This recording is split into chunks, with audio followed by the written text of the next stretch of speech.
Bonjour tout le monde, j'espère que vous allez tous et toutes bien. Moi ça va super. Alors je vous retrouve aujourd'hui pour une petite vidéo mode encore. Je pense que ce n'est plus une surprise. Alors aujourd'hui je voulais parler de s'habiller comme tout le monde. C'est un sujet que je trouve assez marrant parce que c'est vrai qu'aujourd'hui tout le monde va dans les mêmes magasins. Je pense que c'est normal, hein, on va tous chez H&M, Zara, etc. Et c'est bien beau. Sauf que le problème avec ça, c'est qu'on se retrouve habillé comme tout le monde au final. Donc on peut se retrouver habillé dans la rue comme 2, 3, 4 autres personnes. Et je ne sais pas vous, mais moi je trouve que c'est assez fatigant, voilà, de se retrouver, de trouver des sœurs jumelles sur la route comme ça. Donc du coup, j'ai trouvé quelques petites astuces qui m'ont aidé et que j'applique au quotidien pour m'habiller un petit peu différemment des autres. Voilà, donc si c'est quelque chose qui peut vous intéresser, je vous dis à tout de suite. Alors, astuce numéro 1, soyez original. Vous connaissez la chanson de Fally Ipupa, non? Original, et ben voilà, appliquez-le. Franchement, parce que c'est pas parce qu'on porte tous les mêmes choses qu'on est obligé de les porter de la même façon. Je m'explique. Par exemple, un t-shirt blanc. Moi, j'adore le t-shirt blanc. Je pense que maintenant, je pense que vous n'êtes plus surpris. J'en parle beaucoup dans mes vidéos parce que je trouve que c'est un basique qui est absolument essentiel. Mais c'est un basique qui peut être porté de plusieurs façons. On peut le porter attaché avec un petit nœud sur le côté. On peut le porter enfilé juste avec la petite devanture dans le jean ou dans la jupe ou quoi que ce soit. On peut le porter relevé complètement juste en dessous de la poitrine avec par exemple un pantalon taille haute ou une jupe taille haute ou quelque chose du genre. Enfin voilà, on n'est pas obligé de toujours porter le t-shirt relâché comme ça, comme si c'était une robe de chambre. Enfin bref, tout ça pour dire que avec un peu d'imagination, un peu d'originalité, on arrive finalement à se différencier. Et donc même si on se retrouve avec des sœurs jumelles sur la route à porter le même t-shirt, et ben le fait qu'on ait mis le petit nœud sur le côté ou bien qu'on l'ait remonté ou bien qu'on l'ait retroussé, enfin le petit détail qui fera la différence sera finalement la chose qui va vous démarquer. Et je pense que c'est important d'être créatif, d'être original et donc tout simplement d'avoir un petit peu d'imagination et ça fait. Astuce numéro 2, pensez accessoires. Moi je suis une personne qui adore les accessoires. Je pense que les accessoires c'est vraiment l'élément par excellence qui fait qu'une tenue change du tout au tout. Si vous prenez encore le cas du t-shirt blanc ou bien changeant un petit peu pour ne pas toujours reprendre la même chose, la petite robe noire par exemple, une personne qui va porter sa petite robe noire avec un collier exotique, un collier afro là, vous savez les colliers en wax ou collier en perles, ou une personne qui va porter son collier avec sa petite chaîne en or, ou une personne qui va, enfin voilà, ça ne sera absolument pas le même rendu. Donc ça crée de l'originalité, ça crée de la différence et donc forcément même si vous vous retrouvez à porter encore une fois la même robe noire qu'une autre personne dans la rue, ça ne sera jamais le même style, ça sera jamais de la même façon parce que vous aurez tout simplement apporter votre touche personnelle, un accessoire qui fait que la robe en fait elle change totalement. Voilà, donc pensez accessoires, ça peut être des bijoux, ça peut être une ceinture par exemple.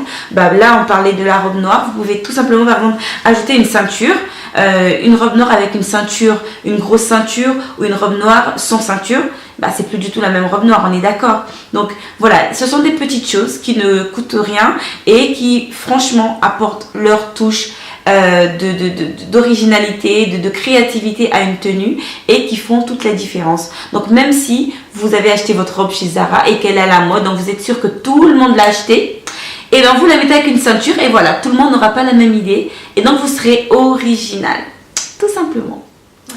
Astuce numéro 3, je dirais que c'est de casser les tendances. Alors qu'est-ce que je veux dire par casser les tendances? En fait c'est tout simplement associer des styles qui sont plutôt opposés. Par exemple, associer quelque chose de sportif à quelque chose de très féminin, type d'escarpin par exemple. Alors qu'est-ce qu'on peut associer avec des escarpins qui soient très sportifs? Je pense là par exemple à un sweatshirt ou bien une veste bomber par exemple. Ce sont des choses qui sont plutôt très sportives de par leur coupe, de par leur matière, etc. mais qu'on peut très bien associer avec des choses très féminines comme des escarpins. Ce qui est bien avec ça, c'est que ça crée vraiment de l'originalité parce que ça va vraiment venir apporter quelque chose de plus à votre tenue que si vous la portiez de la manière la plus attendue. Voilà, donc ce qui est bien avec ça, c'est que le choc de style créé peut vraiment être très très bien. Mais l'inconvénient, c'est que si c'est mal porté, si le choc de style est trop fort ou est mal interprété, ça peut vraiment faire des dégâts. Donc l'idée en fait c'est de trouver le bon compromis entre le style de l'un et le style de l'autre. Astuce numéro 4, je dirais que c'est de penser shopping malin. Ça veut dire quoi pour moi shopping malin? Ça veut dire que, enfin, quand je pense au shopping malin, je pense à deux choses principalement. Je pense déjà au shopping sur internet. Et deuxième chose, je pense au shopping dans les magasins éphémères. Alors, le shopping dans les magasins éphémères, c'est un peu plus difficile parce que c'est vrai que ce n'est pas évident de tomber sur des magasins éphémères qui proposent des pièces vraiment exceptionnelles. Moi, j'ai eu la chance de tomber quand même sur des magasins éphémères qui faisaient vraiment de très très belles choses, mais c'était vraiment par hasard. Hein. C'est vraiment, je me baladais dans Paris et je tombe sur des choses. Je sais que j'ai acheté 2 ou 3 vestes comme ça, mais vraiment totalement par hasard parce que les magasins, c'est vraiment en sortant comme ça un jour que je suis tombée dessus et j'ai trouvé vraiment des très très belles pièces. L'avantage avec les magasins éphémères, c'est que on peut vraiment trouver des pièces uniques parce que forcément ils n'ont pas ces magasins n'ont pas de stock en général, ou en tout cas en très très faible stock. Ils peuvent avoir 2 ou 3 fois la même pièce, mais c'est tout. Donc vous pouvez être sûr que si vous achetez quelque chose, vous serez quand même l'une des seules à l'avoir, ou alors vous serez 2 ou 3, mais bon, sur une population de je ne sais pas combien, c'est quand même un très faible pourcentage. Donc c'est très intéressant parce que c'est vraiment des pièces là pour le coup que tout le monde n'aura pas. Voilà, donc vous pouvez vraiment tomber en plus sur des merveilles. Moi je sais que j'ai acheté un blazer, mais là j'ai la flemme de vous le montrer, dans un magasin éphémère dans Paris. Et ce qui est bien, c'est que c'est pas forcément des grosses marques, hein, c'est vraiment des petits trucs qui sont pas forcément connus, mais qui pour le coup font vraiment leur effet parce que c'est vraiment de très très belles pièces en général. Donc les magasins éphémères, moi c'est vraiment l'une de mes solutions shopping préférées. Donc ce qui fait que maintenant des fois je me balade dans Paris comme ça, juste pour voir si je tombe sur un magasin éphémère ou pas, parce qu'on sait jamais, des fois que la chance me sourit. Et donc pour ce qui est du shopping en ligne, je pense que c'est quelque chose d'intéressant. Parce que tout simplement on peut se retrouver à avoir un plus large choix. Forcément on est derrière son ordinateur, on a accès à énormément de sites, etc. On peut faire son choix, on peut vraiment chercher différemment. C'est ce qui est intéressant je trouve avec le shopping en ligne. Par contre c'est un inconvénient, c'est qu'on n'est pas forcément sûr que l'article nous conviendra. Je sais que par exemple il y a beaucoup de sites qui sont basés dans des pays étrangers, etc. La qualité, quand on regarde les photos, ça a l'air génial, magnifique et tout ça, et quand l'article finalement il arrive, on se dit qu'est-ce qui n'a pas marché, parce que ça ne ressemble pas du tout à l'article qu'on a commandé et tout ça. Donc bon, ça a un avantage, c'est que vraiment on ne bouge pas de chez soi, on a accès à un très large panel de sites internet et de tendances différentes, de pays différents, etc. Par contre on a un risque, voilà, c'est que la qualité ne suive pas forcément, et aussi que les tailles, ce genre de choses ne suivent pas forcément. Mais bon, ça reste quand même une très belle alternative parce que du coup voilà, ça permet d'avoir du choix, et qui dit choix dit forcément diversité, tout simplement. Donc là je viens de dire quelque chose de complètement con mais c'est pas grave. Tout ça pour dire que le shopping en ligne c'est intéressant, ça peut être une très belle alternative pour les personnes qui se sentent un petit peu limitées par les magasins, par les grands magasins qu'on connaît tous, les grands noms qu'on connaît tous, qu'on peut trouver un peu partout dans Paris ou ailleurs. Donc le shopping en ligne c'est une très bonne idée. Par contre voilà, à vos risques et périls pour la qualité ou pour les tailles ou pour ce genre de petits désagréments, ou alors les services clients qui sont pas forcément très réactifs quand on leur écrit, etc. Je sais que ça m'est arrivé plusieurs fois et sincèrement c'est assez désagréable. Donc pour les personnes qui n'ont jamais commandé en ligne, franchement essayez, vous n'avez vraiment rien à perdre. Par contre ne vous faites pas forcément de très très très grands espoirs parce que vous pouvez être déçus parfois. Je sais qu'il y a beaucoup de sites dont on parle, même dont on fait la publicité à la télé, etc., où je me suis dit allez, je vais essayer, je vais commander, je vais voir. Plusieurs fois ça s'est bien passé, mais il y a eu pas mal de fois aussi où j'ai été pas mal déçue, et surtout quand on est déçu et qu'on veut être remboursé et qu'on peut pas parce qu'il y a trop de procédures, etc. Je sais que c'est chiant. Donc voilà, c'est une solution que je préfère pas forcément, mais que j'utilise aussi de temps en temps. Mais bon voilà, de temps en temps c'est vrai que ça dépanne. Donc Et le meilleur pour la fin, astuce numéro 5, c'est la friperie. la friperie. Je sais que la friperie, il y en a beaucoup qui se disent ouais c'est dégueulasse, ouais ça sent mauvais, ouais c'est des trucs déjà portés, ouais, stop. Sachez que la friperie, c'est pas forcément que des trucs dégueulasses que des gens ont déjà portés et dont ils ne veulent plus et qui jettent pour que d'autres personnes viennent les ramasser. En fait, on se fait une fausse idée de la friperie. Moi, je sais par exemple que... Alors, il y a plusieurs magasins de friperie dans lesquels j'ai déjà été. Il y en a qui sont moins bons que d'autres. Il y en a qui sont mieux rangés, moins bien rangés, etc. etc. Mais je pense que le tout, c'est de faire un petit peu le tour des différents magasins de friperie et de trouver le magasin de friperie qui vous convient. Moi, je sais que par exemple, je suis déjà allée chez Guérissol.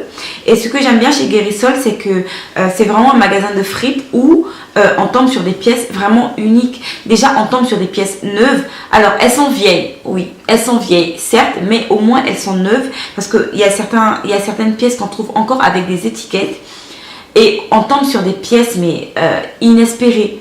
Vous pouvez trouver des manteaux à 3 €, des manteaux Zara à 3 €. Alors, ça sera des manteaux Zara de la collection patati patata d'il y a un petit peu longtemps, d'il y a 3, 4, voire 5 ans. Mais au moins, ce sera un manteau neuf avec étiquette et qui est propre. Et pour 3 €, franchement, c'est vraiment donné quoi. Donc, c'est vrai que on se fait vraiment une idée arrêtée sur la friperie, mais toutes les friperies ne se valent pas. Là, on est totalement d'accord. Parce qu'il y en a certains où je suis allée, où c'était vraiment assez dégueulasse, où vraiment on tombait sur des vêtements limite avec la transpiration. Enfin, c'était vraiment horrible. Mais voilà, c'est de chercher, de chercher un petit peu et de trouver les bons magasins de friperie où c'est quand même assez bien rangé et où on peut vraiment tomber sur des pièces neuves, des pièces uniques, des pièces qui vont vraiment faire que finalement vous allez être habillé d'une façon peu commune. Parce que les gens, vous allez avoir des pièces qu'on ne trouve pas ailleurs. Parce que dans la friperie, dites-vous bien, c'est vraiment le magasin par excellence où on peut trouver des pièces uniques. Les friperies n'ont pas de stock. Voilà, donc ils vont avoir peut-être des manteaux, des bottes, des choses comme ça. Ils vont avoir une taille de chaque. C'est vraiment pas un magasin, on n'arrive pas vraiment avec de taille S, 20 taille S, non. Si vous avez de la chance, vous tombez sur votre taille, mais vous n'allez pas aller voir le responsable du magasin et dire j'aimerais cet article en taille M. Ça n'existe pas en friperie. Donc c'est ce qui est bien, c'est que vraiment si vous trouvez votre taille, vous serez la seule à l'avoir parce qu'il n'y en aura pas d'autres en fait. C'est ça, donc c'est pour ça que moi j'aime bien, de temps en temps j'aime bien faire les friperies parce qu'on trouve vraiment des choses exceptionnelles. Et si j'ai vraiment un magasin à vous recommander pour tout ce qui est friperie, mais friperies de bonne qualité, c'est vraiment Guérissol. Guérissol, c'est vraiment l'un des magasins aujourd'hui où sincèrement on peut trouver vraiment des pièces exceptionnelles. Autre chose aussi que je tenais un petit peu à préciser, je sais que moi par exemple quand je vais dans un magasin de friperie, c'est vraiment parce que j'ai envie de changer un petit peu. C'est que je suis vraiment à la recherche de quelque chose qui soit différent. De quelque chose qui soit un petit peu vintage, de quelque chose qui me permette de changer un peu mon style ou de quelque chose qui me permette vraiment de me différencier un petit peu de ce qu'on trouve dans les magasins, dans les magasins connus, etc. Aussi, en fait, ce qu'il faut savoir, c'est que quand on va dans un magasin de friperie, il vaut mieux savoir ce qu'on cherche. Parce qu'on ne peut pas se dire je vais juste chercher n'importe quoi. Non, en général, il faut au moins avoir une idée. Parce que quand vous rentrez dans un magasin de fripe, en fait, c'est rangé par catégorie. Si vous vous dites que vous ne savez pas ce que vous cherchez, juste vous voulez n'importe quoi, enfin, un truc sans forcément avoir une idée en particulier, ça sera vraiment très compliqué. Vous allez passer énormément de temps à chercher, à fouiller, à retourner les trucs et tout. Alors que si vous savez par exemple que vous voulez un manteau, vous allez tout de suite dans le rayon manteau et vous commencez votre recherche uniquement dans la partie manteau, qui déjà va vous prendre un certain temps parce que pour trouver la perle rare, des fois il faut fouiller, il faut chercher, il faut tourner, il faut renverser, etc. Donc c'est un travail. Donc si vous devez faire ça pour chaque truc, vous n'êtes pas sorti de l'auberge. Donc mon conseil, si vous voulez aller dans un magasin de fripe, essayez de voir un petit peu, de savoir un peu ce que vous recherchez à peu près. Et comme ça, quand vous rentrez, vous vous dirigez directement vers le rayon concerné et ce sera beaucoup plus simple pour vous de trouver ce que vous cherchez comme ça. Aussi, ce qu'il faut savoir sur les magasins de fripe, c'est que ça marche au coup de cœur. Ok, quand je dis que ça marche au coup de cœur, ça veut dire quoi? Ça veut dire que vous savez que vous cherchez un manteau par exemple et vous en avez vu à peu près 2 ou 3 qui vous plaisent et donc vous savez pas forcément lequel choisir, etc. Il faut que vous ayez un coup de cœur pour une des pièces. Alors, dans un magasin de friperie, vous n'allez pas tomber sur des pièces qui brillent comme dans les magasins qui vendent du neuf. C'est normal, hein, ça ne s'appelle pas friperie pour rien. Ça s'appelle friperie pour une raison, c'est que c'est du vieux, c'est du vintage, c'est du old, ok? Donc forcément, il ne sera pas new, il ne sera pas brillant, il ne sera pas bling bling tout de suite. C'est à vous d'avoir un coup de cœur pour une pièce et ensuite de faire le nécessaire pour que la pièce puisse briller. Par exemple, en l'emmenant tout simplement au pressing ou bien en faisant quelques retouches chez un tailleur ou quoi que ce soit. Tout ça, en fait, ça permet de customiser encore plus la pièce et donc de la rendre encore plus à votre image. Donc, voilà, cette vidéo est arrivée à sa fin. J'espère en tout cas que ces 5 petites astuces vous inspireront ou vous donneront quelques petites idées, que vous testerez peut-être certaines d'entre elles. Si c'est le cas, n'hésitez pas à me le dire en commentaire. En ce qui me concerne, je vous fais de très gros bisous et je vous dis déjà à très bientôt pour de nouvelles vidéos ou alors sur le blog ou encore sur mes différents réseaux sociaux. Bisous à vous, à bientôt.